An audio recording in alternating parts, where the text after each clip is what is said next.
আসসালামু আলাইকুম, কেমন আছেন সবাই? আশা করি সবাই ভালো আছেন। যে যেখান থেকে এই ভিডিওটি দেখছেন সবাইকে শুভেচ্ছা জানাচ্ছি। আজকের ভিডিওতে জানিয়ে দিব কুয়েতের সর্বশেষ খবর। প্রথমেই জানিয়ে দিচ্ছি ধরপাকড়ের আপডেট।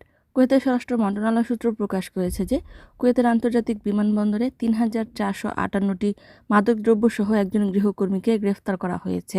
বিস্তারিত বলা হয়েছে যে জেনারেল অ্যাডমিনিস্ট্রেশন অফ কাস্টমসে একজন মহিলা যাত্রীকে আটক করা হয়েছে, যার কাছে পাউডারের কৌটোতে থাকা ৩,৪৫৮টি ট্যাপেন্ডাটল বড়ি লুকিয়ে রাখা ছিল। আদিস আবাবা থেকে আসা ওই মহিলা যাত্রী একজন বেনিনিজ গৃহকর্মী। কোনো রকমের প্রেসক্রিপশন ছাড়াই এই ঔষধগুলো তিনি কুয়েতের ভেতরে পাচারের চেষ্টা করছিলেন। তার বিরুদ্ধে আইনি ব্যবস্থা নেওয়া হয়েছে এবং জিনিসপত্রগুলো জব্দ করা হয়েছে।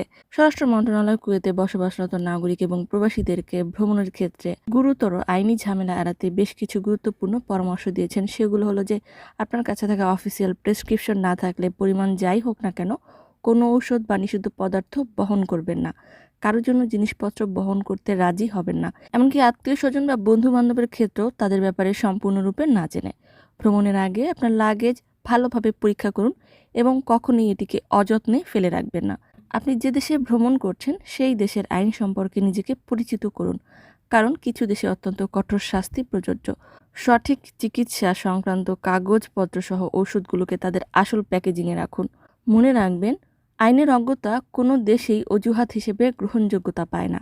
আরও গুরুত্বপূর্ণ সতর্কবার্তা হলো কুয়েত এবং অন্যান্য কিছু দেশে মাদক চোরাচালান বা রাখার শাস্তির মধ্যে যাবজ্জীবন কারাদণ্ড এমনকি মৃত্যুদণ্ডও অন্তর্ভুক্ত থাকতে পারে। চরম সতর্কতা অবলম্বন করুন, সর্বদা আইন মেনে চলুন। অপরদিকে স্বরাষ্ট্র মন্ত্রণালয়ের নিরাপত্তা বাহিনী কুয়েতের কাবদ এলাকায় পশুপালনের খামারে বিশেষ অভিযান চালিয়ে বেশ কিছু লঙ্ঘন রেকর্ড করেছে। প্রাথমিকভাবে পরিচালিত বেশ কয়েকজন লঙ্ঘনকারীকে সতর্কবার্তা প্রদান করা হয়েছে। অপরদিকে হাইওয়ে রোডগুলোতে ট্রাফিক নিয়ন্ত্রণ কর্তৃপক্ষ প্রকাশ করেছে যে পুরো কুয়েত জুড়ে ট্রাফিক নিয়ন্ত্রণ অভিযান এখনো পর্যন্ত নিমজ্জিত রয়েছে। গাড়ি চালক সহ সকলেই সতর্কতা অবলম্বন করুন। জানিয়ে দিচ্ছি একটি দুঃসংবাদ। ফারুক নামে একজন কুয়েত প্রবাসী বাংলাদেশি রেমিটেন্স যোদ্ধা সম্প্রতি মৃত্যুবরণ করেছেন। ইন্না লিল্লাহি ওয়া ইন্না ইলাইহি রাজিউন। তিনি কুয়েতের সংসদে ডিউটি করতেন।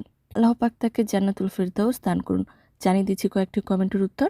একজন কমেন্ট করেছেন, অতিরিক্ত স্বাস্থ্য বীমা এবং অতিরিক্ত আকামা ফি কোম্পানি বহন করবে নাকি শ্রমিককে বহন করতে হবে?